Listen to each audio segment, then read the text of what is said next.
Sa iba pang balita, inireklamo ni Michelle D. ng cyber libel ang internet personality na Sian Gaza at 4 pang Facebook pages dahil sa pagpapakalat umano ng maling impormasyon sa kanya.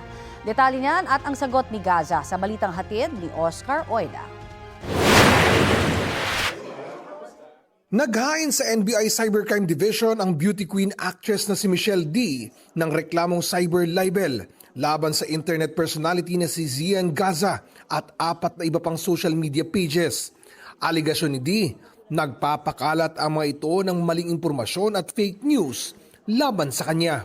Napakarami na po, halos araw-araw may mga lumalabas na mga maling impormasyon tungkol po kay Michelle. In fact, meron pong isa pa doon na nasa ibang bansa daw siya at tumakas. So here, she's here. Kita nyo naman, never po siya umalis ng bansa.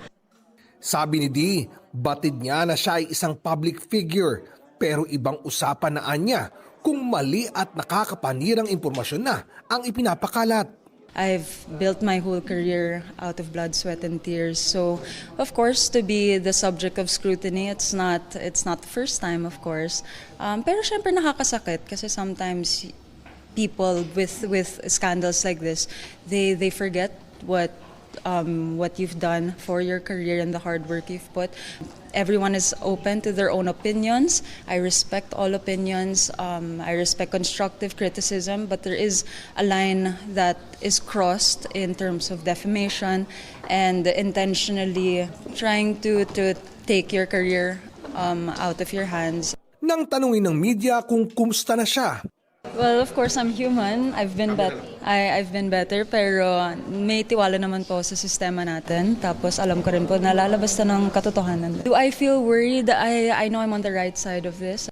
sa kanyang social media post, sinabi ni Sian Gaza na damage control ang ginawa ni D na paghahain ng libel case laban sa kanya para daw ma-divert sa kanya ang issue at malayo sa issue nito sa nagrereklamong driver. Dati nang itinanggi ni D ang paratang ng driver. Oscar Oida, nagbabalita para sa GMA Integrated News.